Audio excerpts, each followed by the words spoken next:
Baik, Assalamualaikum warahmatullahi wabarakatuh. Bertemu lagi di Rekayasa Sistem Baterai, pertemuan selanjutnya. Oke, untuk hari ini kita akan mulai saja. Kita akan membahas apa hari ini? Nah, hari ini kita akan membahas tentang evaluasi komprehensif terhadap sustainabilitas, ekonomi, keamanan sistem energi di masa depan. Nanti agendanya adalah yang pertama itu perhitungan Levi's cost of storage untuk menilai biaya sumber hidup investasi dalam penyimpanan energi.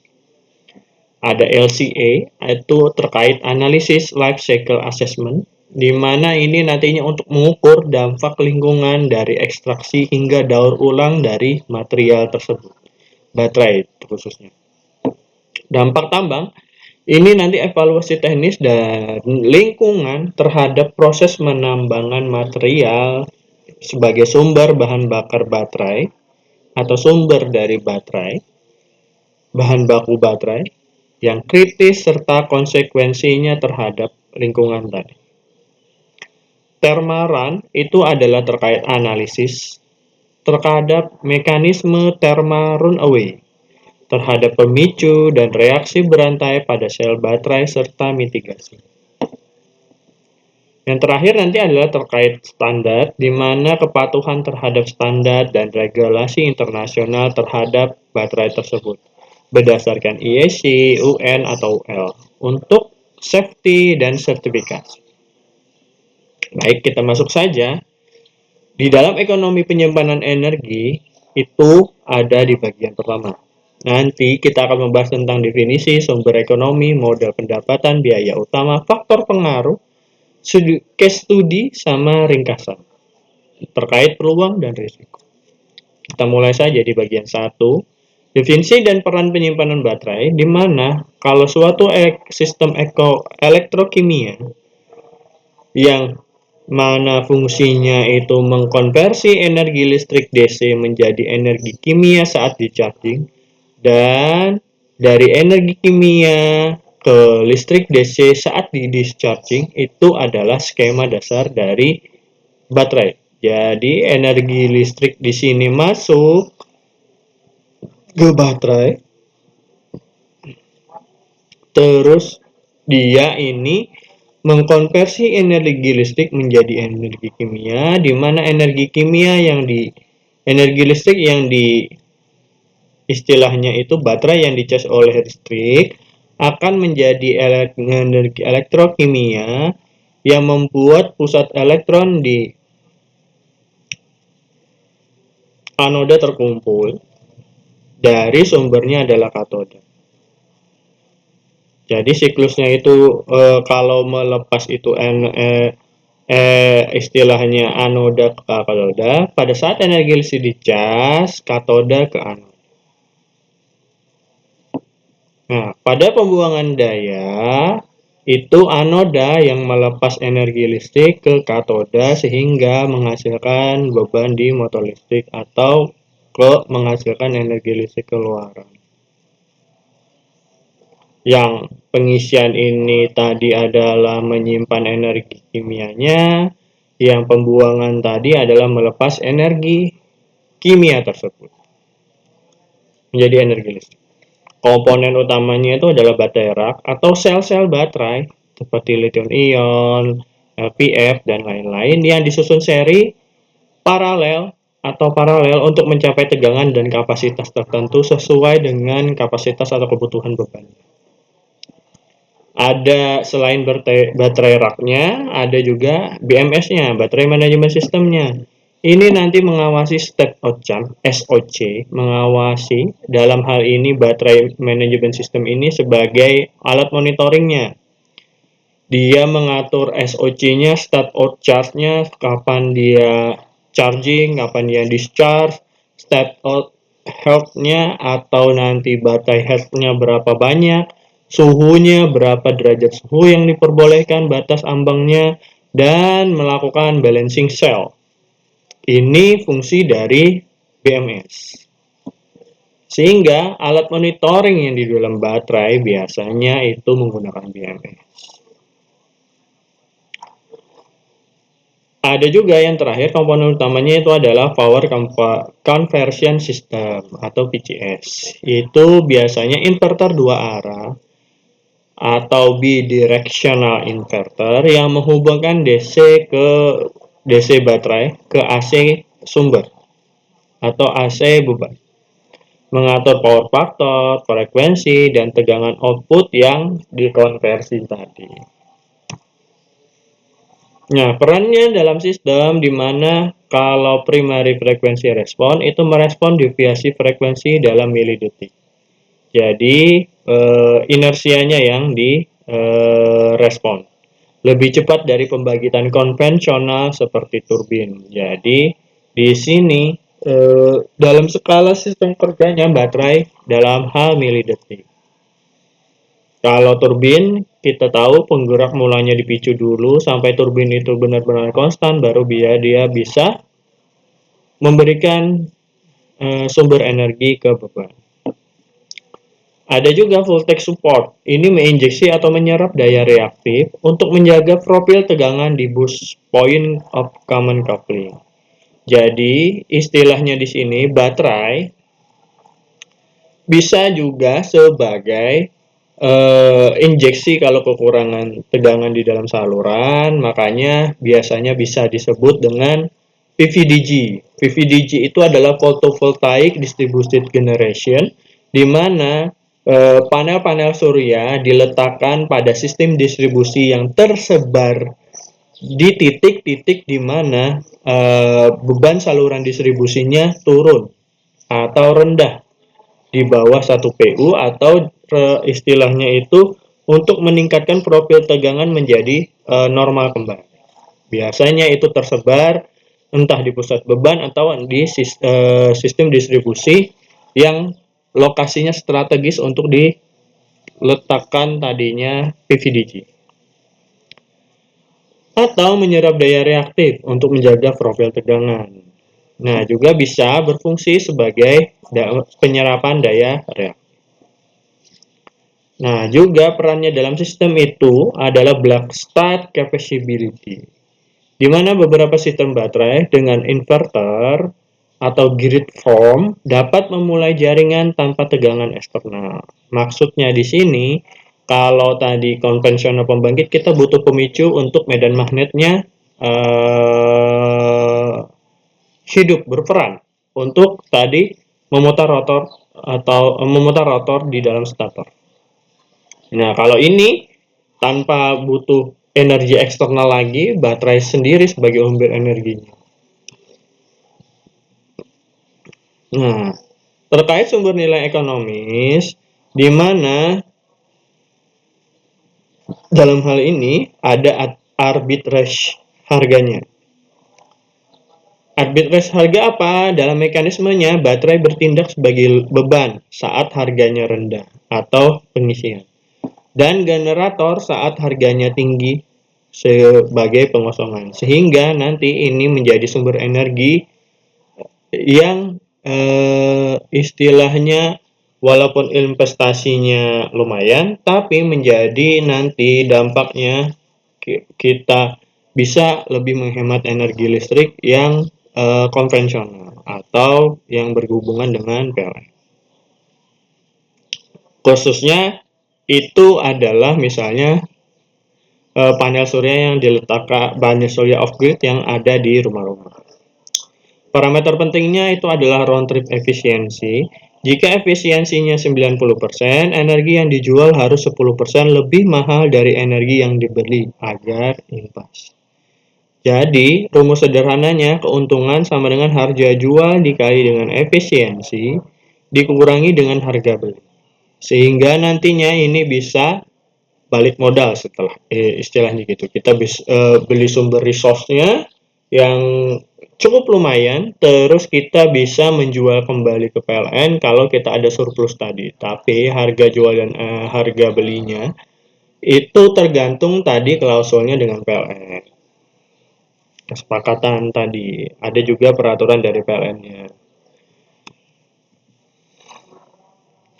Nah, terkait juga selain arbitrase terkait dengan layanan jaringan. Regulasi frekuensi di mana baterai beroperasi dalam mode drop control, di mana daya keluaran delta P sebanding dengan diversity frekuensi. Jadi rumusannya gain sama dengan 1/R dikali frekuensi nominal dikurangi frekuensi terukur. Semakin curam dropnya, maka semakin responsif sistem baterai tersebut beroperasi.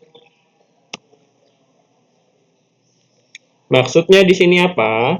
Maksudnya di sini istilahnya kalau tadi kasusnya adalah VVDC, terus pada sistem jaringan tersebut dengan tanpa misalkan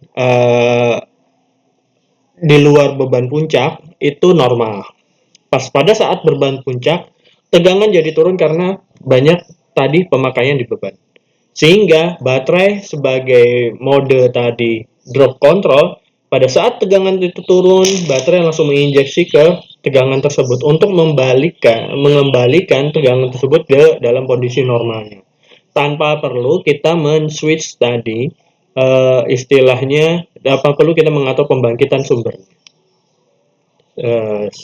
Itu klausul. Nah, di sini juga ada juga dalam bentuk daya reaktif.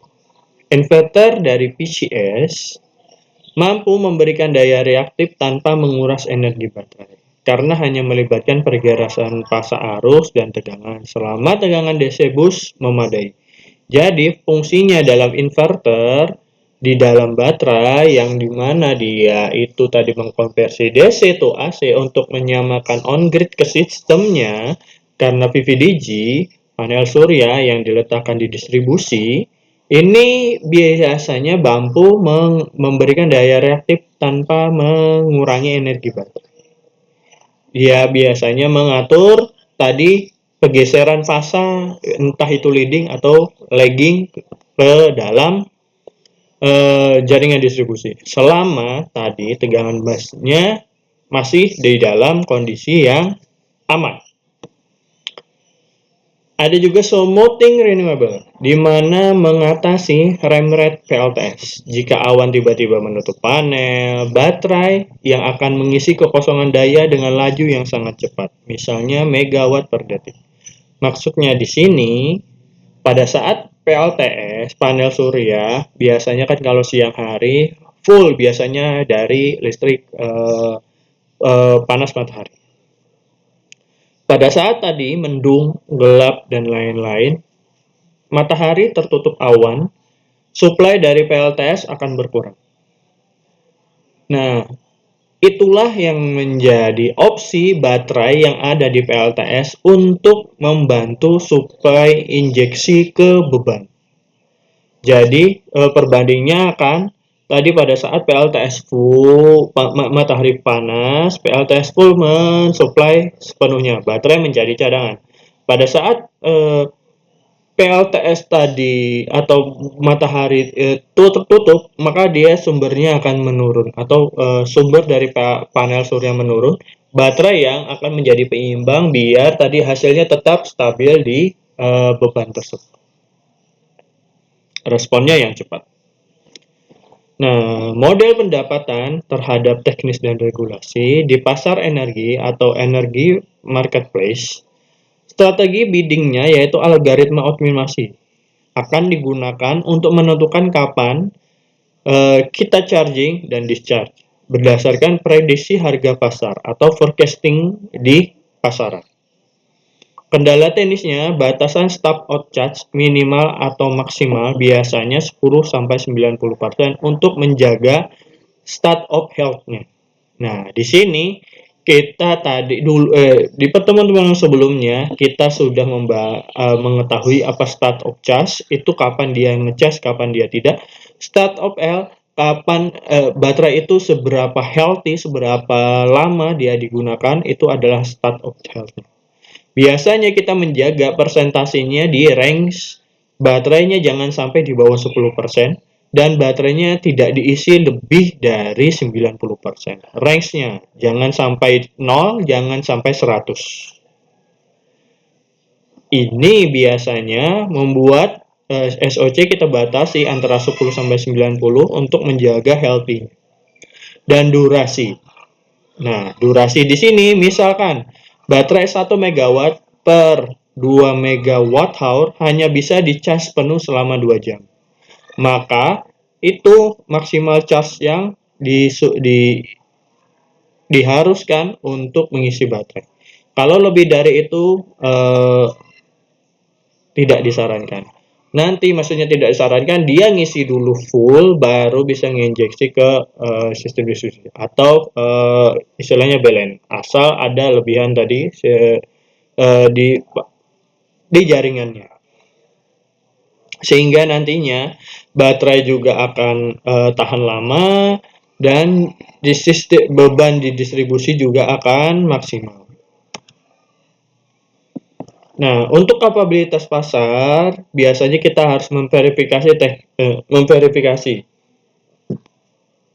kendala teknis terkait operator yang akan menguji apakah baterai benar-benar dapat menghasilkan daya sesuai bebannya saat diminta. Misalnya selama 2 atau 4 jam berturut-turut. Maksudnya di sini adalah biasanya sebelum diaplikasikan kita akan menguji seberapa lama sih baterai tersebut beroperasi, apakah sesuai dengan spesifikasi data target yang kita inginkan. Misalnya tadi 90% pengisian adalah 2 jam, kita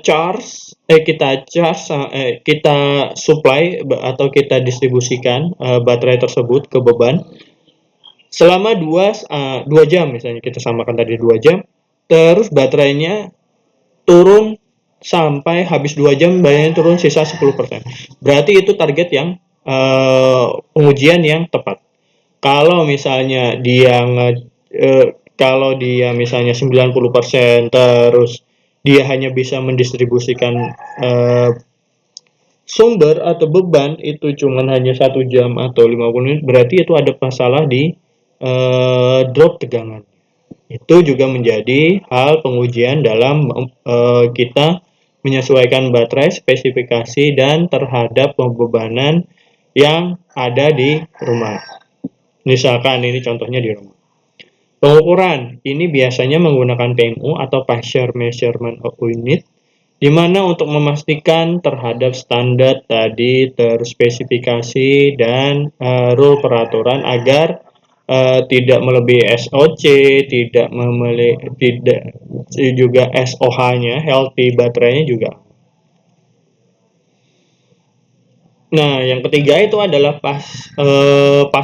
service dari pasar auxiliary, di mana terkait respon cepat, di mana layanan fast frequency response atau FFR mensyaratkan aktivasi 100% daya dalam waktu kurang dari 1 detik.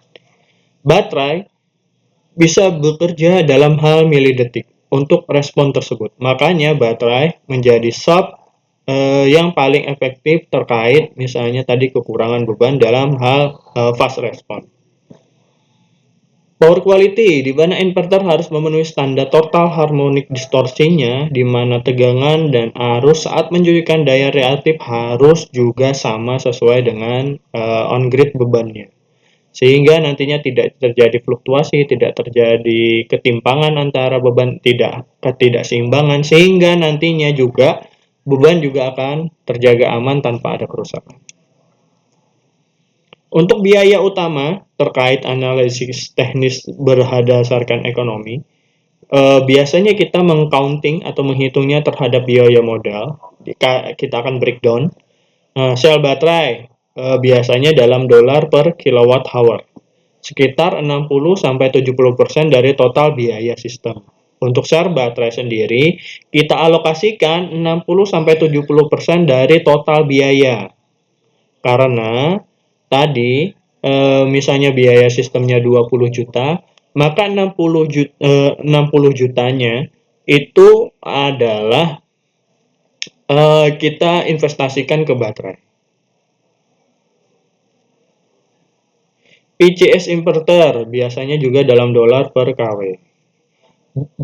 BOS itu balance of system terkait kabel, panel distribusi DC to AC, trafo step up, sistem pendingin, high volt AC dan liquid cooling itu juga harus di counting hitungan seberapa panjang kabelnya, panel businya untuk konversi di mana, bagaimana, dan trafo step up-nya sistemnya seperti apa, dan sistem cooling fan-nya terkait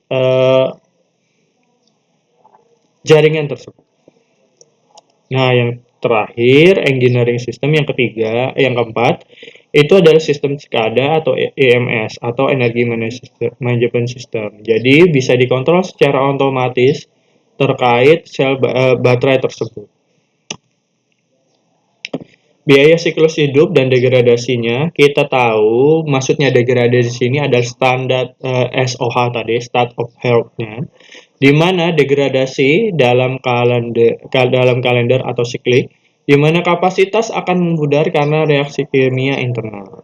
Maksudnya di sini adalah end of life atau EOL. Biasanya didefinisikan saat kapasitas tinggal 80% dari awal atau SOH-nya 80%. Jadi istilahnya kalau kalian lihat biasanya salah satu yang ada ini adalah di iPhone.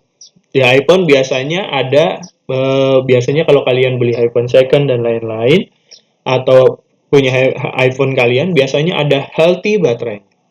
Itu adalah persentase maksimal baterai kalian pada saat penggunaan. Kenapa menurun? Tadi hubungannya adalah pada saat kita charge, discharge, charge, discharge, charge, discharge, charge, discharge, ada masa periodenya. Ada masa periode berapa kali baterai tersebut mampu untuk dicas dan dilepaskan. Juga ada range-nya. Makanya di situ biasanya end of life-nya biasanya ini standarnya adalah 80%. Atau state of health-nya adalah 80% max. Throughput cost-nya atau biaya per kWh yang diproses adalah total dari investasinya dibagi dengan total kWh yang diproses seumur hidup.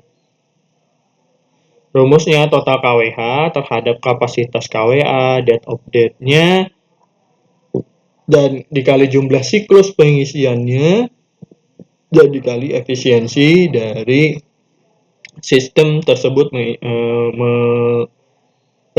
distribusikan ke beban. Contohnya baterai 1 miliar dengan total throughput-nya 5 GWh. Maka biaya operasionalnya per kWh adalah 200 per kWh. Ini harus lebih kecil dari selisih harga arbitrase. Nah, faktor pengaruhnya terkait parameter dan dari segi eksternal itu adalah kebijakan grid code. Aturan teknis yang harus dipatuhi baterai untuk menyambung ke jaringan. Nah, di sini di Indonesia sendiri rule-nya dari PLN biasanya ada standarnya, ada standar frekuensinya, ada standar tegangan minimumnya, ada yang bisa disuplai ke PLN baru bisa menerima dan memberikan buyback dan lain-lain. Itu ada standar sendiri, ada rule sendiri di jaringan PLN. Bisa ditanyakan. Misal fault rate capability-nya, harmonik maksimalnya ya, ada fault rate capability, harmonik maksimal IEC standar, dan pengaturan daya reaktif. Ini permisalan saja. Kalau yang di PLN ada frekuensi standarnya, ada daya minimum untuk diinjeksikan dan lain-lain. Ini tergantung SOP atau standar dari kebijakan kelistrikan masing-masing negara. Yang kedua, harga listriknya, di mana volatilitas tinggi, di mana membutuhkan baterai dengan C rate tinggi, misalnya 2C, sama dengan discharge 2 kali lipat kapasitas megawatt hour dalam 1 jam, untuk menangkap lonjakan harga pendek. Maksudnya di sini, kita harus juga butuh si baterai dengan rate yang tinggi, untuk memaksimalkan pengisian dan discharge-nya. Biasanya 2C atau 1C kan 1 kali lipat saja atau dalam 1 jam. Kalau 2C berarti 2 kali lipat dalam 1 jam. Ini akan mampu istilahnya itu mampu menampung atau mengamankan dari lonjakan short course. Nah, yang ketiga adalah integrasi terbarukan atau terkait profil beban. Net load curve-nya atau bebek, maksudnya di sini adalah kalau kalian pernah workshop di Dixieland, ada namanya net load curve atau grafik dalam bentuk bebek. Di mana baterai mengisi saat siang, kelebihan solar masuknya di sini dan mengosong saat sore pada puncak beban. Nah, maksudnya di sini baterai akan surplus pada saat siang hari dan akan habis pada saat beban penuh. Ini yang disebut dengan kurva bebek. Risiko kanibalisasi, dimana semakin banyak baterai, kurva harga akan menjadi rata. Dead curve-nya akan semakin dangkal. Jadi istilahnya semakin banyak baterai, semakin banyak yang tersupply, semakin banyak yang terisi, semakin banyak yang bisa mampu mengamankan posisi puncak beban, sehingga nantinya curve-nya akan semakin turun. Yang awalnya adalah kurva bebek akan turun drastis. Akan semakin curve-nya akan turun. Studi kasus dan implikasi investasi. Di mana studi kasus kita misalnya ada studi kasus proyek baterai 10 MW per 20 MWh. Tujuannya adalah peak shaving dan frekuensi regulation. Analisis teknisnya adalah sizing. Kapasitas 20 MW dipilih untuk memotong beban puncak selama 2 jam setiap sore. Kapasitas 20 untuk mengurangi beban puncak selama 2 jam setiap sore. ICS-nya akan dipilih inverter dengan rating 10 MW, di mana mampu memberikan daya reaktif kurang lebih 5 MVAR tanpa mengurangi daya aktif. Kurva capability VQ inverter. Kontrolnya ini menggunakan kontrol prediktif berbasis cuaca atau ramalan solar untuk mengoptimalkan state of charge-nya. Implikasi investasi bagi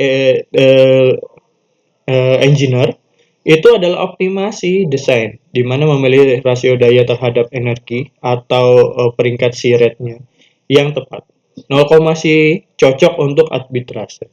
2 untuk cocok untuk regulasi terkait frekuensi. Jadi tergantung kebutuhannya kita mau membeli C-nya tuh apa.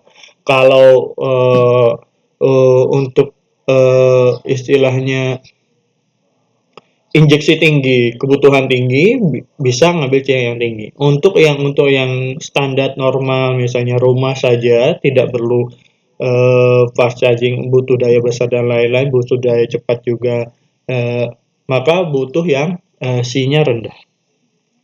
Terkait manajemen thermal juga, desain pendingin yang buruk mempercepat degradasi, di mana engineer harus menghitung disipasi panas maksimum saat mengisi dan saat melepas melepas saat memberikan suplai daya dari baterai.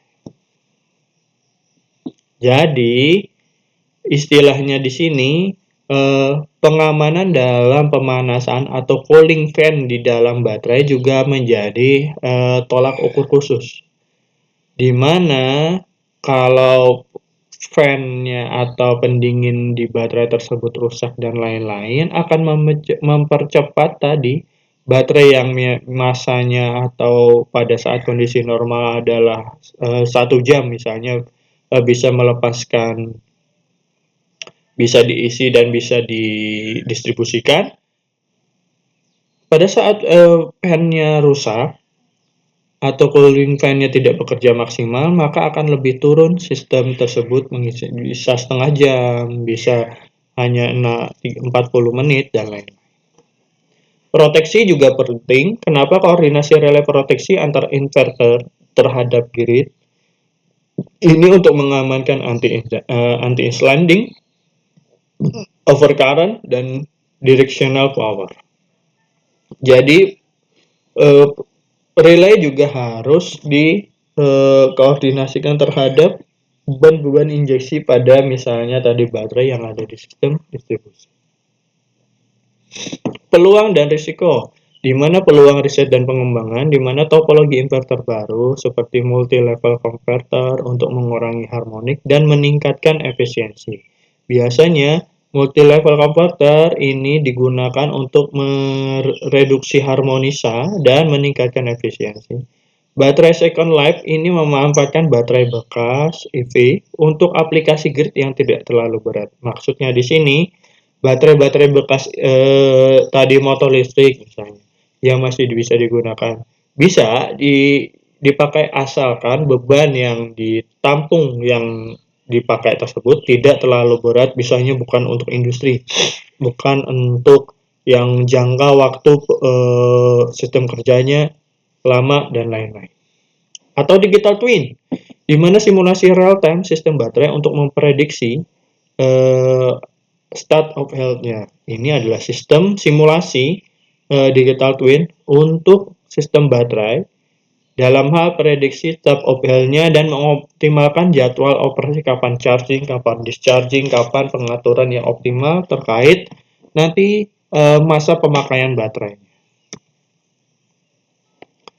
Nah, resiko teknis yang harus dihitung adalah thermal runaway. Ini adalah resiko kebakaran jika baterai manajemen sistem gagal mengendalikan suhu selnya atau panasnya.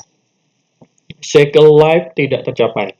Nah, kita tahu jika sering deep discharge atau tadi pengisian 100% atau baterainya sampai 0, atau dioperasikan pada suhu tinggi, istilahnya baterai bekerja atau HP bekerja, misalnya saja ya, HP bekerja sampai suhu panas, suhu tinggi. Ini nanti akan berdampak kepada SOH-nya. Ketidakstabilan inverter, maka interaksi harmonik antara banyaknya inverter baterai dalam satu jaringan. Atau terkait resonansi. Jadi ini juga risiko apabila ada banyak inverter di dalam satu jaringan sistem. Obsolescence, di mana teknologi baterai yang berkembang cepat, maka akan memiliki resiko komponen suku cadang yang tidak tersedia 10 tahun lagi. Maksudnya di sini adalah baterai-baterai yang lama, perkembangan baterai yang sangat pesat ini membuat baterai-baterai yang lama suku cadang atau rekondisinya, perbaikannya dan lain-lain itu akan tergantikan dengan baterai-baterai yang berteknologi cepat tersebut karena mengikuti perkembangan. Nah, parameter kita lanjut ke metriknya. Dalam parameter utama LCOS, komponen utama dalam Levi-Shine cost of storage biasanya adalah 300 per kWh. Berdasarkan CAPEK, biaya investasi awal per kWh terhadap kapasitas terpasang yang di sistem. SOH-nya, cycle life-nya biasanya 5.000 kali. Jumlah siklus pengisian hingga kapasitas turun ke 80%. Jadi, setelah 5.000 kali charging dan discharging kombinasi, maka nanti akan turun ke 80%. Lebih dari itu. Lebih dari 5.000 baru turun ke 80%. 90% round trip efisiensi, di mana rasio energi yang dikeluarkan dibandingkan energi yang masuk biasanya efisiensinya 90%, tidak 100% untuk menjaga tadi SOH-nya. Targetnya 0,05 kWh. Ini adalah target LCOS 2030. Target biaya penyimpanan untuk mencapai paritas di dalam jaringan sistem. Perbandingan biaya teknologi di dalam sel baterai untuk lead acid itu adalah 0,25 terhadap USD per kWh per cycle. Lithium ion lebih kecil lithium ion NMC yang terkait teknologi baterainya adalah MMC lebih besar dari lithium ion LPF. Redox flow lebih tinggi lagi. Kalau lihat Edsip sangat tinggi. Ini adalah perbandingan teknologi terhadap berapa dolar per kWh per siklus. Nah, di bagian 2 kita akan masuk ke sustainability dan siklus hidup. Apa itu? Kita akan langsung saja. Definisi dari sustainability adalah kemampuan sistem untuk beroperasi secara berkelanjutan tanpa menguras sumber daya alam atau merusak lingkungan untuk generasi mendatang. Jadi istilahnya, sistem tetap bekerja, alam tetap safety atau green, aman. Jadi sumber daya alamnya itu seminimal mungkin, atau istilahnya tanpa merusak lingkungan, untuk menjaga generasi berikutnya tetap bisa memanfaatkan sumber daya tersebut. Tetapi juga berbanding lurus dengan sistem yang selalu beroperasi aman. Biasanya adalah triple bottom line atau pengaruhnya adalah masyarakat, lingkungan, dan ekonomi. Ini adalah saling berkesinambungan ketiganya. Relevansinya untuk elektro itu adalah nantinya terkait transisi energi baru terbarukan, baterai, dan EV. Kenapa? Ini membutuhkan material seperti lithium, kobalt, sama nikel. Ini adalah sumber tambangnya, sumber alamnya, di mana di seluruh dunia sudah mengalami transisi energi. Kenapa begitu? Salah satunya misalkan di Australia. Di Australia rata-rata semua rumah itu memiliki panel surya. Rata-rata semua sistem di jaringan grid line-nya di Australia, Eropa, itu rata-rata menggunakan panel surya. Sehingga jaringan-jaringan tersebut tidak sama lagi dengan bahan bakar seperti yang ada di Indonesia yang masih mayoritas menggunakan batu. Tantangannya bagaimana memenuhi kebutuhan listrik tanpa menciptakan masalah lingkungan baru. Kenapa masalah lingkungan baru? Penambangan bertambah karena tadi energi terbarukan banyak dimanfaatkan dengan material-material tambang, terutamanya baterai, dan limbah B3 atau limbah baterai atau panel surya yang rusak dan lain-lain juga sistem pembuangannya atau sistem pemanfaatannya harus dipikirkan. Paradigma baru dari take, make, dispose, linear menuju ke reduce, reuse, recycle. Jadi di take, di make, terus adalah dimanfaatkan, menuju ke dikurangi, di reuse, digunakan lagi, dan di daur ulang. Yang awalnya linear ke sirkular. Jadi ada circle. Nah, engineer juga bertanggung jawab atas dampak produk dari candle of grief. Atau istilahnya itu barang yang sudah tidak bisa dipakai lagi karena kerusakan atau usia dan lain.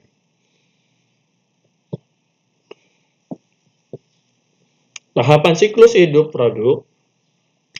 Cycle hidup produk teknik, contohnya baterai, modul elektronik, dan lain-lain terdiri dari 5 fase. Yang pertama itu adalah raw material ekstraksi dari bahan baku. Terkait penambangan lithium, kobalt, nikel, tembaga sehingga menjadi tadi baterai sama modul yang untuk menjadi sumber bahan baku baterai dan modul elektrik. Terkait juga konsumsi energi, air, dan dampak ekologis terkait material tersebut. Yang kedua itu adalah manufacturing dan produk. Setelah tadi sumbernya sudah didapatkan, kita proses materialnya menjadi sel baterai, PCB, atau komponen elektronik.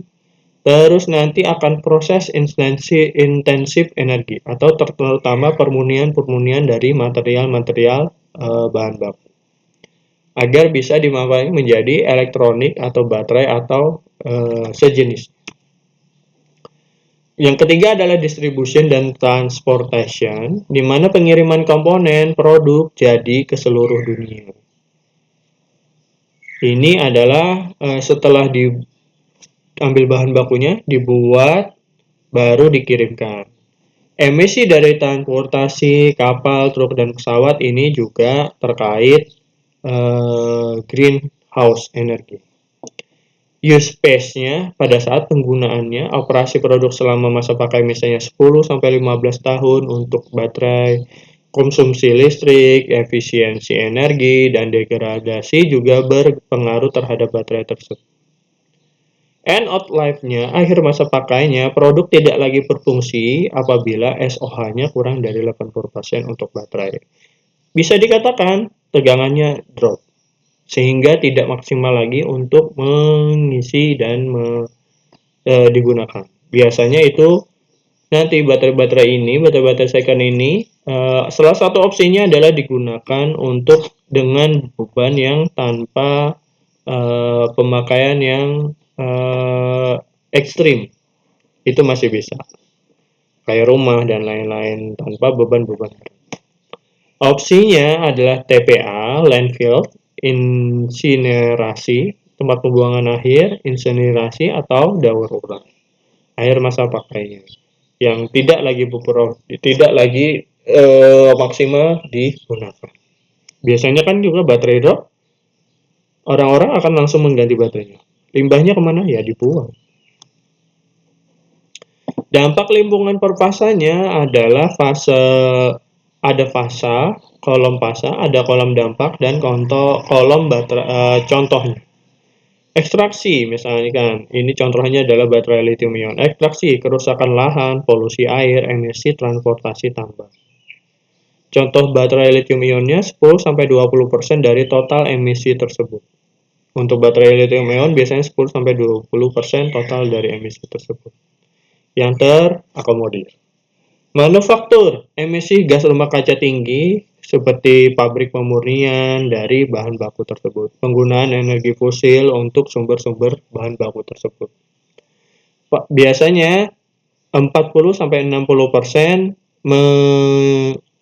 istilahnya menjadi pemasok atau menjadi pendistribusi dari total emisi yang ada di dunia saat ini. Terus ada distribusi di mana emisi CO2 dari logistik global biasanya adalah 5-10% dari total emisi. Penggunaan bergantung pada sumber listrik, renewable, atau fosil. Jadi sumbernya juga tergantung. Jika pakai listrik fosil, dampaknya besar. Jika renewable, dampaknya rendah. Ini tergantung tadi. Kalau batu bara sumbernya besar, dampaknya pemanasan global dan lain-lain. Kalau renewable cenderung rendah, tapi nanti akhir masanya akan masuk ke limbah B3 atau logam berat atau elektrolit. Resiko kebocoran ke tanah, istilahnya kerusakan atau ke dampak efek kimiawi di tanah juga akan berdampak jika tidak didaur ulang. Makanya biasanya limbah B3 itu disendirikan di dalam tadi di Indonesia. Rata-rata itu sudah ada limbah B3 atau istilahnya ada beberapa sesi bank sampah atau kotak sampah atau tempat sampah yang sudah dipilah antara limbah-limbah tersebut. Karena limbah-limbah tersebut apabila dibuang sembarangan, tidak dimanfaatkan kembali, maka nanti resiko dari limbah-limbah tersebut akan menyerap atau akan menjadi tadi berdampak ke lingkungan, terutama tanah.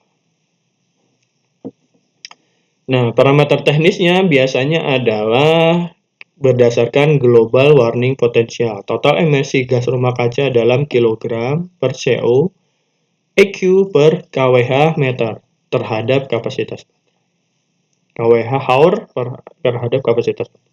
Ada abisiotic developing potential, di mana potensi kelangkaan sumber daya dalam kita tadi menambang sumber atau bahan baku. Nah, strategi reduksinya terhadap karbon tersebut, pendekatan teknisnya untuk menurunkan emisi, yaitu adalah desain efisiensi, eco design. Biasanya materialnya diseleksi, yang mana kita memilih material dengan emisi hulu rendah, misalnya LPF baterai tanpa kobalt versus NMC. Itu adalah material-material dengan emisi hulu yang lebih rendah. Efisiensi energi, tingkat efisiensi produksi dalam RTE yang tinggi untuk mengurangi konsumsi listrik selama penggunaan. Jadi, meningkatkan efisiensi produk untuk mengurangi konsumsi selama penggunaan tersebut. Manufaktur hijau, gunakan listrik renewable di pabrik, misalnya solar energi hydropower, untuk memanfaatkan tadi greenhouse energi atau pelindungan dari gas rumah kaca. Optimasi proses untuk kurangi reject dan scrap. Jadi dioptimasi prosesnya sehingga tidak tadi nggak ada barang yang di reject atau barang yang rusak sebelum didistribusikan. Logistiknya rendah karbon. Biasanya lokalisasi rantai pasok. Biasanya pabrik itu dekat dengan tambang atau dekat dengan pasar, sehingga nanti untuk meminimalisasi terkait transportasi. Gunakan transportasi laut atau kereta dibandingkan udara, karena tadi transportasi walaupun tadi bahan bakunya sama, tapi dibanding udara itu lebih murah, lebih juga sedikit perbandingannya lebih sedikit. Perpanjang umur, desain modular sehingga komponen bisa diganti, di mana bukan seluruh produk. Jadi istilahnya itu per part aja diganti, bukan satu perangkat penuh dilempar ganti baru. Jadi alatnya biasanya adalah kayak Lego, jadi bongkar pasang. Jadi ini aja yang dibongkar, dipasang lagi yang baru. Cuman alat itu. Ini adalah untuk meminimalisasi dari sampah-sampahnya.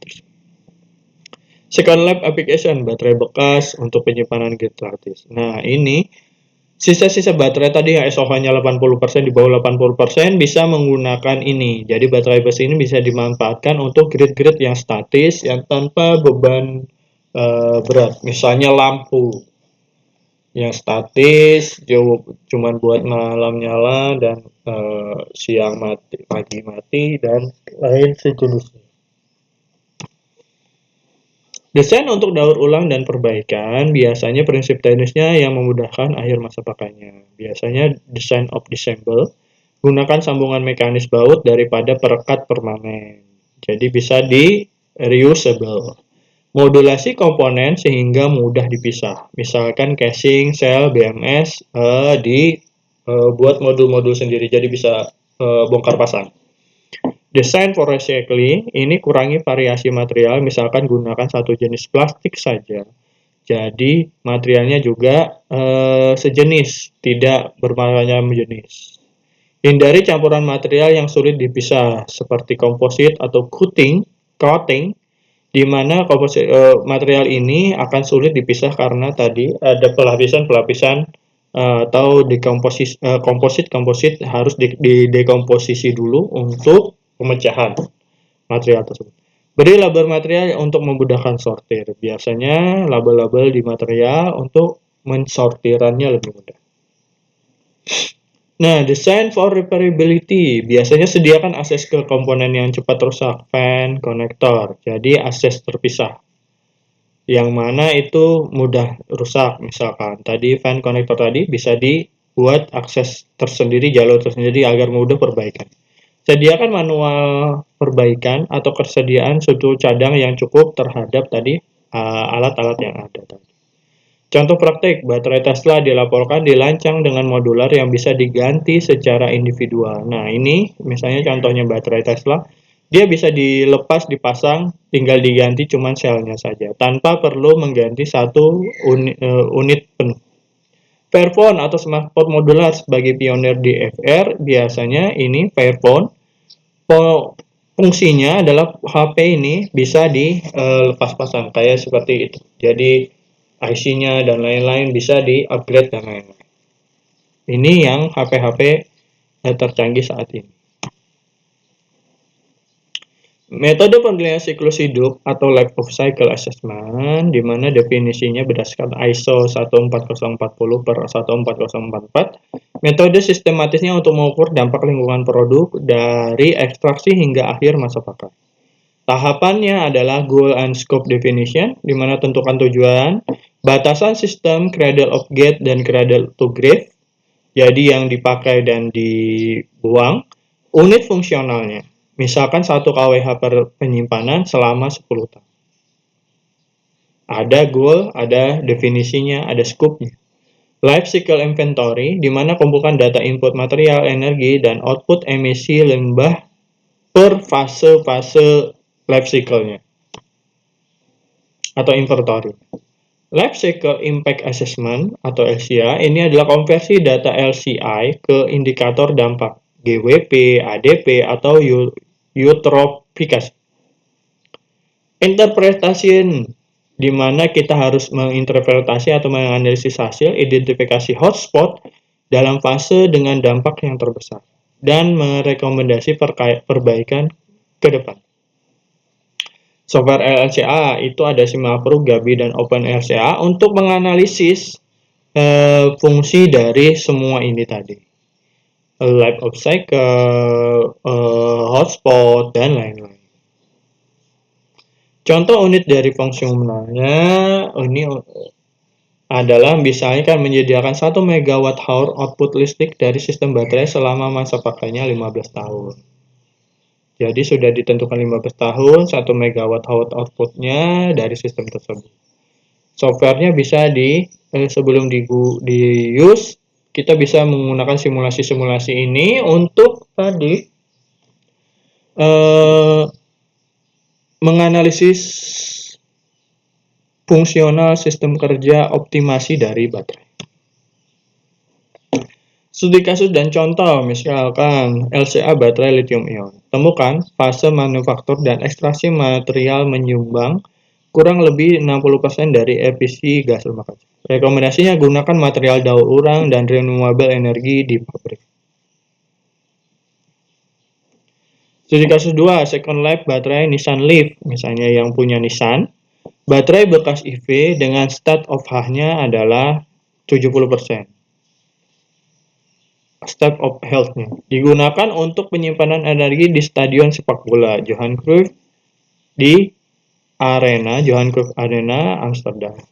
Jadi baterai bekas EV yang operasionalnya 70%, ini biasanya kalau yang untuknya Nissan Leaf itu Nissan Leaf itu digunakan dalam penyimpanan energi di stadion sepak bola yang sekarang dipakai di Johan Cruyff Arena di Amsterdam. Manfaatnya memperpanjang umur pakai 5-10 tahun, mengurangi kebutuhan baterai baru karena kita menggunakan baterai bekas, dan menunda pembuangan selama masih bisa digunakan.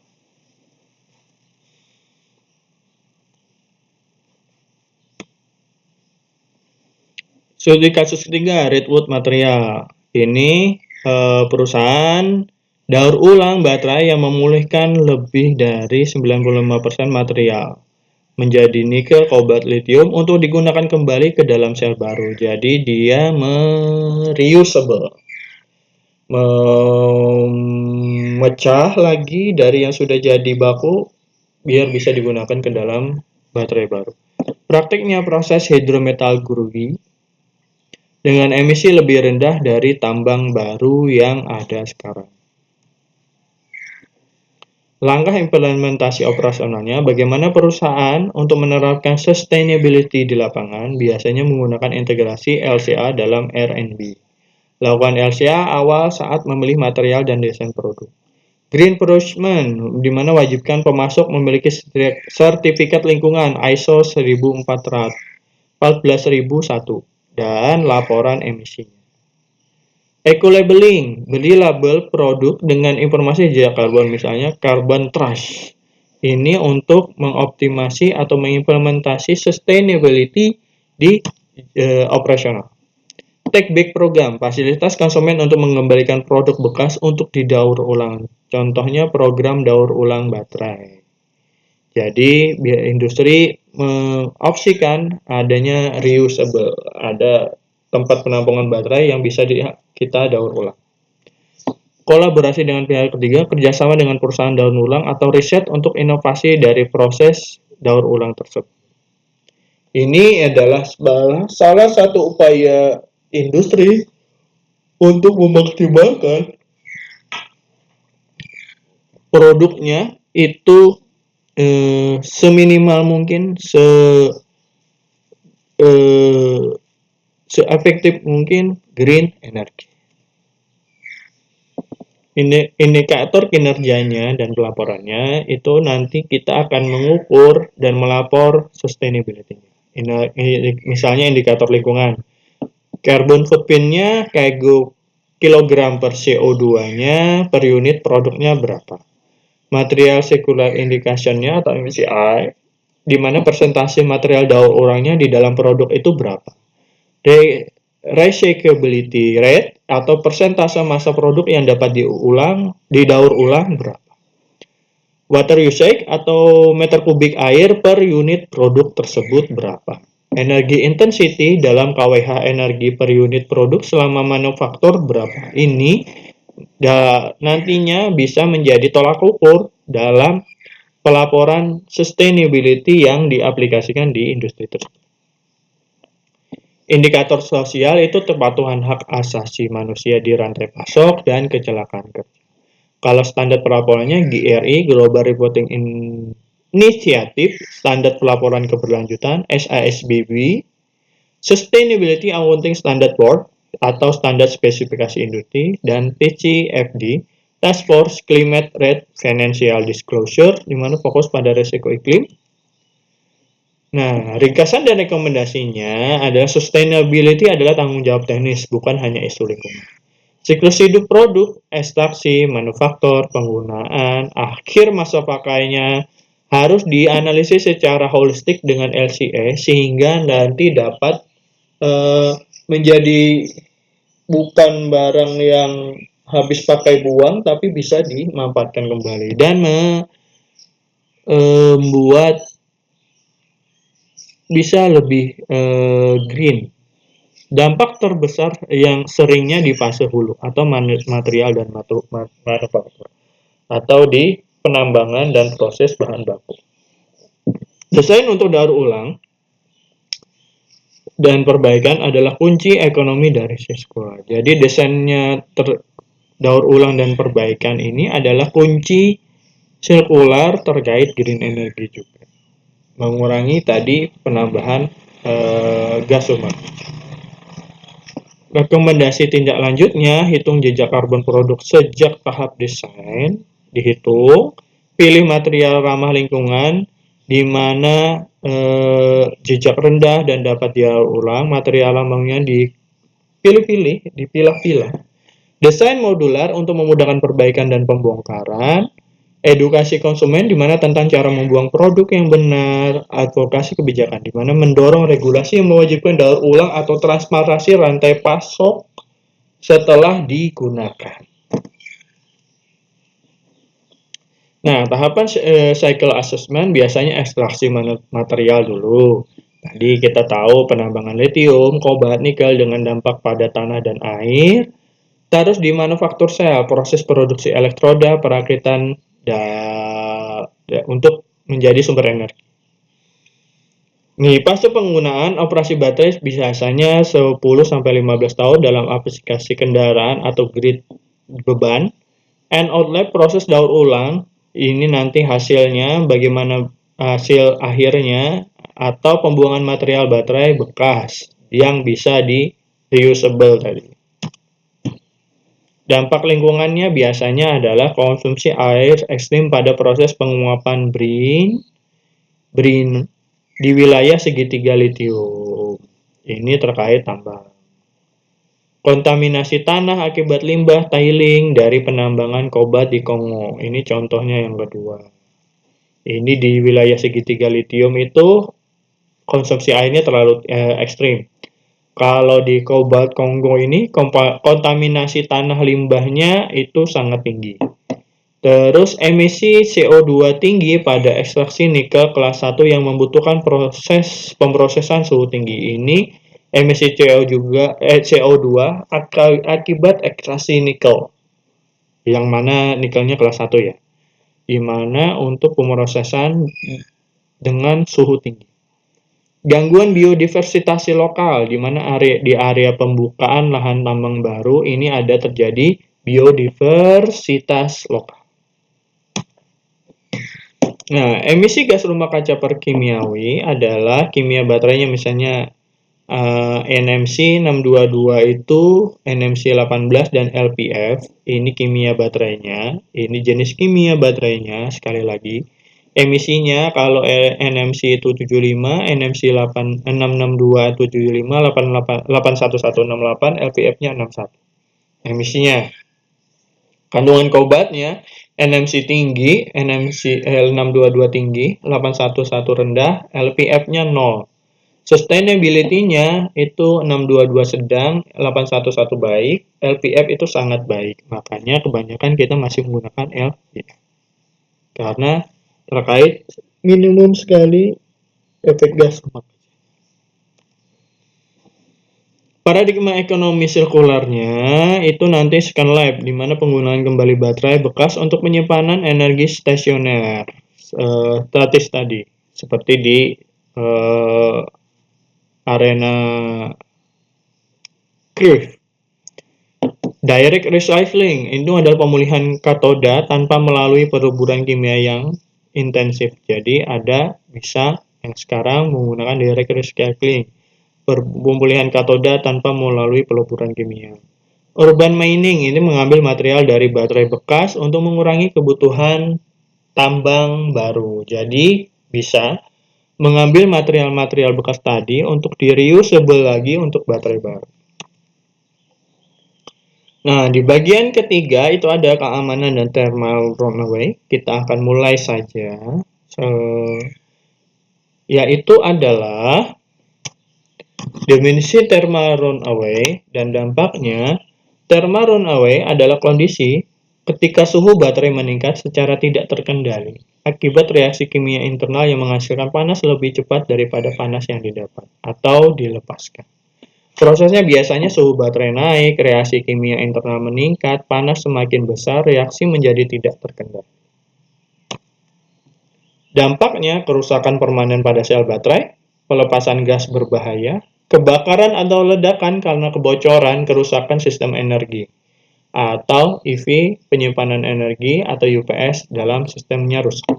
Dalam sistem baterai besar, EV atau energy storage, satu sel yang mengalami thermal runaway dapat menyebabkan efek domino ke sel-sel lain. Penyebab utamanya adalah internal dan eksternal, di mana penyebab internalnya berasal dari dalam baterai itu sendiri, overcharge, tegangan terlalu tinggi, short circuit internal, degradasi material elektroda, separator rusak, manufacturing defect. Penyebab utamanya nih biasanya overcharge. Biasanya kita 100% masih ngecas. Short circuit internal misalnya di dalam komponen tersebut terjadi short circuit yang tidak kita ketahui. Degradasi material elektroda kita tahu tadi anoda dan katoda yang dicharge dan dicas terus-menerus akan menjadi degradasi. Separator rusak, jadi penahan pemisah antar anoda dengan katodanya rusak. Manufacturing defect atau manufakturnya rusak. Penyebabnya adalah suhu lingkungan yang terlalu tinggi, pendinginan yang tidak memadai, misalnya cooling fan-nya yang di alat tersebut tidak memadai, benturan atau kerusakan mekanik, atau misalnya jatuh alat tersebut terbanting dan lain-lain, atau rusakan mekanis, arus pengisian terlalu besar, atau misalnya tadi, baterai kita misalnya kapasitasnya adalah cuma 33 watt. Tapi kalian pakai charging yang 67 atau 67 watt atau 77 watt. maka itu nanti akan menjadi arus yang terlalu besar sehingga menyebabkan drop tegangan atau drop baterai yang lebih tinggi. Kesalahan sistem kontrol baterai.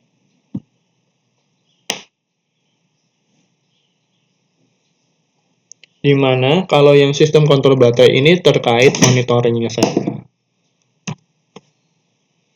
Tanda peringatan operasi dan indikator sensor. Sebelum thermal runaway terjadi, biasanya ada beberapa indikasi awal yang bisa terdeteksi oleh sensor.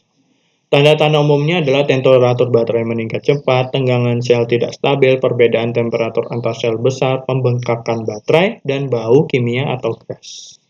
Biasanya tanda-tanda ini tanda-tanda umum yang biasanya kita tidak sadari. Sehingga kita harus lebih aware lagi bahwa itu adalah indikator atau peringatan bahwa istilahnya akan terjadi thermal runaway di dalam peralatan atau alat elektronik kalian. Sensor yang digunakan biasanya sensor temperatur, sensor tegangan, sensor arus, sensor gas, dan monitoring oleh BMS, Baterai Management System. Biasanya ada di situ. Praktik keamanan dan pencegahannya dalam dan desain, di mana beberapa metode untuk mencegah thermal runaway sejak tahap desain itu adalah desain sistem. Sistemnya adalah thermal management atau pendinginan udara atau cairan yang mana bisa mampu mengamankan pemanasan berlebih. Pemisah fisik antar sel sehingga nanti diamankan terkait overheat reflektor terhadap sel tersebut. Penggunaan material tahan api, di mana material-material yang digunakan harus tahan api sehingga nanti meminimalisir kebakaran atau keledakan. Sistem kontrol, biasanya kita menggunakan BMS, pembatasan tegangan dan arus pengisian, proteksi overcharge dan overcurrent. Biasanya ini dalam sistem kontrol. Pemilihan komponen, biasanya sel baterai dengan standar keamanan tinggi dan sistem ventilasi dalamnya. Proses respon darurat dan isolasi, jika thermal runaway terdeteksi, perlu tindakan cepat untuk menghindari kerusakan besar. Langkah umumnya memutus sistem listrik, isolasi modul baterai yang bermasalah, aktifkan sistem pendingin darurat. Nah, biasanya kita alangkah awalnya, prosedurnya untuk respon darurat, putus dulu sistem listriknya. Terus yang bermasalah apa? Isolasi dulu modul baterainya yang bermasalah. Misalnya kalau di baterai. Aktifkan sistem pendingin darurat kalau memang ada. Tambahkan, aktifkan, atau bantu. Evakuasi area jika ada risiko kebakaran sehingga nanti tidak menjadi dampak yang besar. Gunakan sistem pemadam kebakaran khusus baterai. Biasanya baterai itu sensitif karena pakai zat bahan kimiawi, jadi gunakan juga sistem pemadaman khusus baterai. Pada sistem energi besar biasanya terdapat automatic shutdown system. Jadi misalnya pada pembangkit baterai besar, baterai energi storage system, biasanya ada sistem pengamanan automatic shutdown system. Nah, untuk pemantauan, pemeliharaan, dan pelaporan, biasanya kita untuk menjaga keamanan jangka panjang diperlukan pemantauan. Kita biasanya monitoring temperatur tegangan secara real time, walaupun boring tiap hari kita memantau dan memonitoring, ini akan menjadi keuntungan apabila kita bisa melihat anomali, perbandingan, agar tidak terjadi permasalahan yang besar di kemudian hari. Analisis data oleh baterai manajemen sistemnya, sehingga nanti dari data tersebut kita bisa memprediksi, kita bisa memantau, kita bisa mengamankan atau mencegah terjadinya kerusakan yang lebih parah lagi. Pemeliharaan di mana pemeriksaan rutin sistem pendingin, kalibrasi sensor, penggantian sel yang mengalami degradasi, ini adalah salah satu upaya istilahnya itu pengamanan awal, pengamanan dini sebelum terjadinya masalah yang lebih besar. Pelaporan, biasanya kita dokumentasi setiap kejadian abnormal atau ketidaksesuaian, analisis penyebab kegagalannya, dan perbaikan desain atau prosedur operasi yang ada di sistem tersebut. Ini terkait pelaporan. Nah, rekomendasi keselamatannya, berapa rekomendasi keselamatannya? Gunakan baterai manajemen sistem yang handal, karena ada beberapa, misalkan yang biasa, gunakan yang paling optimal. Terapkan sistem pendingin efektif, penambahan sistem pendingin. Lakukan monitoring temperatur dengan tegangan secara menerus. Desain baterai dengan isolasi antar sel sehingga tidak terjadi dempet-dempetan. Siapkan prosedur darurat dan pemadaman kebakaran. Lakukan maintenance berkala terhadap baterai. Tujuannya adalah mencegah terjadinya thermal runaway dan minimalkan dampak jika terjadi hal tersebut. Nah, ini mekanismenya. Biasanya dekomposisi lapisan solid elektrolitnya, solid interface-nya rusak pada suhu 7 sampai 90 derajat. Makanya terjadi dekomposisi. Nanti ini akan bereaksi ke anoda. Anoda bereaksi dengan elektrolit melepaskan panas tambahan.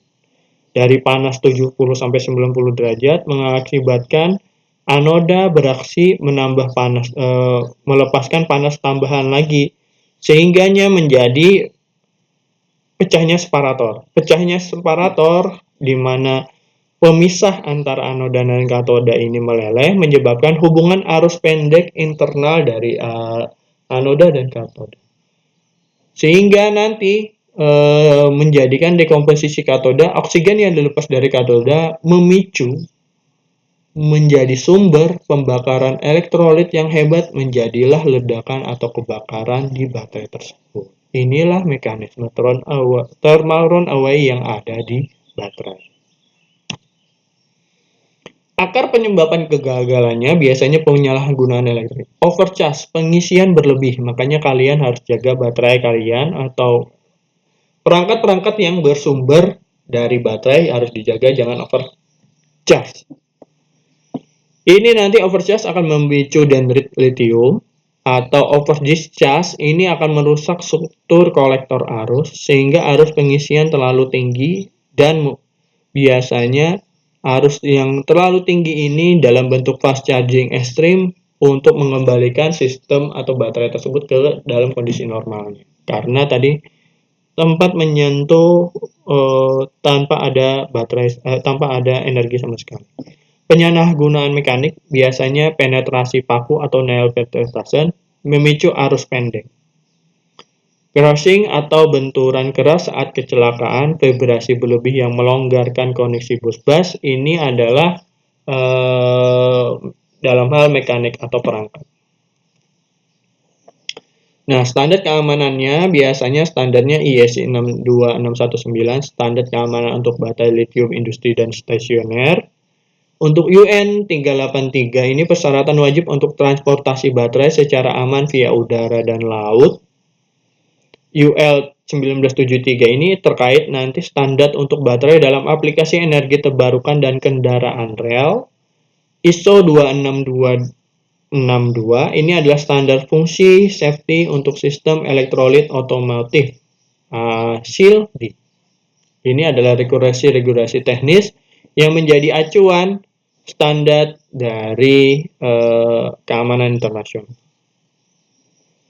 Mitigasinya biasanya kita melakukan BMS. BMS sendiri bertindak sebagai otak, menjaga baterai tetap dalam safe operation area atau SOA. BMS memantau tegangan tiap sel, memantau arus, memantau suhu secara real time. Jika terjadi anomali, perubahan, dan lain-lain, BMS akan memutuskan sirkuit melalui kontaktor atau MOSFET untuk mencegah thermal runaway. Makanya dibilang dari awal tadi BMS-nya yang paling terbaik yang digunakan. Nah, untuk mitigasi risiko melalui sistem BMS, kita mulai saja. Untuk fungsi utama BMS adalah monitoring, controlling, dan alarm. BMS memiliki 3 fungsi utama untuk pengelolaan baterai: mengukur tegangan setiap sel, mengukur arus, mengukur temperatur, dan memantau SOC dan SOH. Ini jantungnya dari baterai. Untuk kontrol, ialah mengatur proses charging dan discharging. mengontrol balancing antar sel, dan mengatur sistem pendingin. Jadi mengatur kapan charging dan discharge, mengontrol balancing dari sel baterainya agar seimbang, dan mengatur sistem pendingin. Alarm ini nanti memberi peringatan jika terjadi kondisi abnormal seperti over voltage, over current, over temperature. Tujuannya agar sistem bisa mencegah kerusakan baterai sejak dini sebelum terjadinya thermal runaway. Deteksi dininya menggunakan sensor, analisis, dan notifikasi. Biasanya BMS menggunakan berbagai sensor untuk mendeteksi potensi bahaya sebelum terjadi kegagalan. Sensor yang digunakan adalah sensor tegangan sel, sensor arus, sensor temperatur, dan sensor gas pada sistem baterai yang besar. Analitik datanya, BMS menganalisis data secara real-time, mengidentifikasi pola abnormal seperti kenaikan suhu cepat yang dapat menyebabkan thermal runaway. Notifikasinya, alarm lokal, notifikasi ke sistem kontrol pusat, monitoring melalui SCADA atau dashboard energi.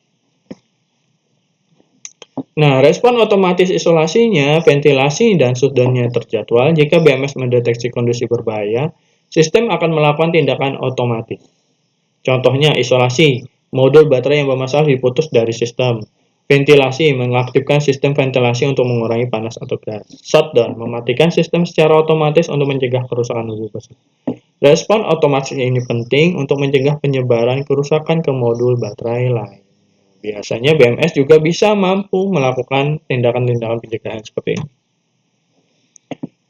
Nah, dalam pemeliharaan dan optimasi, BMS tidak hanya mendeteksi masalah, tetapi juga mencegah melalui analisis jangka panjang. Pemeliharaan prediktif, di mana memprediksi kapan sel baterai mulai mengalami degradasi, state of health-nya, mengidentifikasi performa sel yang turun.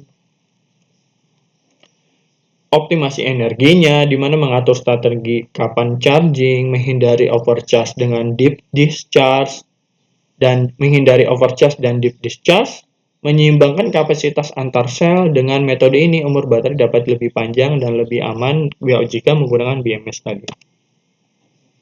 Integrasi keamanannya terkait interkoneksi terhadap akses CCTV dan manajemen insiden. Pada sistem baterai berskala besar seperti BESS, baterai energy storage system, seperti energy storage system tadi, BMS biasanya terintegrasi dengan sistem keamanan fasilitasnya tersebut, misalnya di industri. Contohnya, dia bisa mengontrol akses masuk ke sistem kontrol akses untuk membatasi akses teknis. Monitoring CCTV, di mana untuk pengawasan ruang sistem baterai. Incident management system untuk mencatat dan menangani kejadian abnormal. Integrasi ini membantu meningkatkan keselamatan operasional dalam fasilitas energi. Nah, peran tim dan prosedur biasanya SOP, pelatihan, dan simulasi. Keamanan sistem tidak hanya bergantung pada teknologi, tetapi juga pada manusia dan prosedur operasional. Beberapa hal pentingnya SOP adalah standar operasi prosedur, di mana prosedur pengoperasian baterai, prosedur darurat jika terjadi kegagalan. Nah, juga ada pelatihan teknis, pelatihan sistem baterai, pelatihan K3. Itu sangat penting. Karena yang bekerja di sana harus memiliki sertifikasi pelatihan tersebut. Untuk terkait simulasi kebakaran baterai, simulasi kegagalan sistem. Tujuannya agar tim siap menghadapi kondisi kegagalan. Jadi ada simulasi. Nah, pengukur efektivitas dari keselamatan dan efisiensi. Untuk memastikan sistem baik, digunakan key performance indicator. Contohnya adalah KPI keselamatan, jumlah insiden baterai, berapa banyak, frekuensi alarm kritisnya berapa banyak, waktu respon terhadap alarmnya berapa lama. KPI kalau yang terkait KPI efisiensi charging dan dischargingnya berapa, umur baterai sisa berapa, availability sistem energinya berapa. Data ini digunakan untuk mengevaluasi dan meningkatkan sistem secara menyeluruh. Nah, rencananya implementasi sistem BMS biasanya dilakukan dalam beberapa tahap. Tahap implementasi, analisis kebutuhan sistem baterai, perancangan arsitektur BMS, instalasi sensor dan kontrol, integrasi dengan sistem monitoring, pengujian sistem, pelatihan operator, operasi, dan evaluasi berkala. Langkah ini memastikan bahwa sistem berfungsi optimal dan aman dalam jangka yang panjang. Nah, untuk evaluasi teknologi keamanan, biasanya generasi 1 itu adalah passive cooling, mengandalkan koneksi udara alami saja untuk pendinginan. Nah, generasi berikutnya sudah menggunakan liquid, penggunaan peralatan pendinginan cair untuk manajemen thermal yang aktif.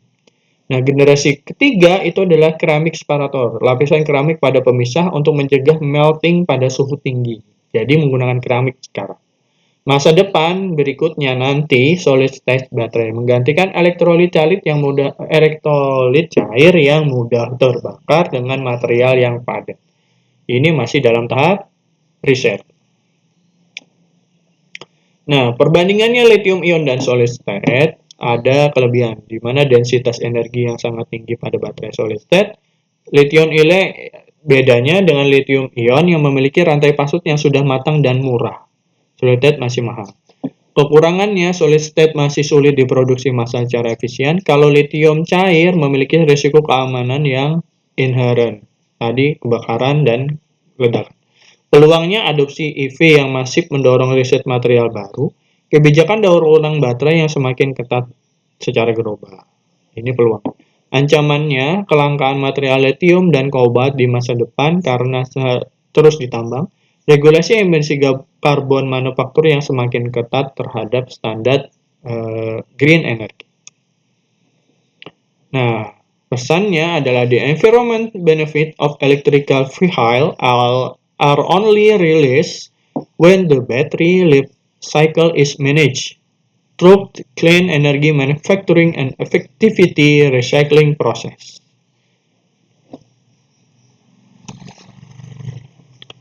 Nah, kesimpulannya adalah penyimpanan baterai berperan strategis dalam sistem tenaga listrik sebagai penyimpan jaringan. Integrasi energi terbarukan, penyediaan layanan stabil, dan frekuensi stabil. Nilai ekonomi baterai bersumber dari arbitrase harga, partisipasi dari berbagai layanan jaringan yang menghasilkan pendapatan dari pasar energi, pasar capability, dan auxiliary.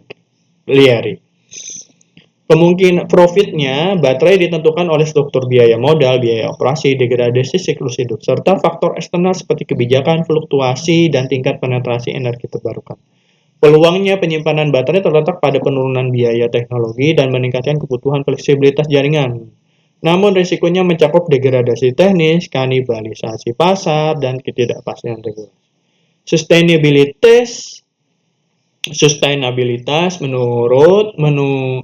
menuntut insinyur untuk menuntut engineer mempertimbangkan dampak lingkungan produk sepanjang siklus hidupnya, mulai dari eksplorasi bahan baku hingga akhir masa. Dampak lingkungannya terjadi pada fase ekstraksi material dan manufaktur, sehingga strategi reduksi jejak karbon harus difokuskan pada efisiensi energi, pemilihan material ramah lingkungan, dan perpanjangan umur produk. Nah, desainnya juga untuk daur ulang dan perbaikan melalui pendekatan modular serta kemudahan pembongkaran merupakan kunci utama ekonomi sirkular. Metode LCA menjadi alat yang wajib bagi engineering untuk mengukur, menganalisis, mengidentifikasi titik perbaikan dan dampak lingkungan secara kuantitatif. Implementasi sustainability dilakukan melalui integrasi LCA dalam riset, green procurement, program take back, dan kolaborasi dengan industri daur ulang. Indikator kerjasama seperti carbon footprinting, material sirkuler, dan recyclability rate harus dilaporkan secara transparan sesuai standar global. Penguasaan prinsip eco-design dan LCA merupakan komponen fundamental untuk membedakan engineering di masa depan dalam menciptakan produk yang berkelanjutan dan menilai ekonomi tinggi. Sustainability bukan biaya, melainkan investasi jangka panjang dan keunggulan kompetitif. Produk yang dirancang dengan mempertimbangkan siklus hidup atau lebih tahan terhadap regulasi masa depan dan lebih diminati pasar. Sehingga thermal runaway yang merupakan risiko utama dalam sistem baterai melalui desain sistem yang baik, monitoring oleh BMS, serta prosedur keselamatan yang tepat, risiko tersebut dapat diminimalkan.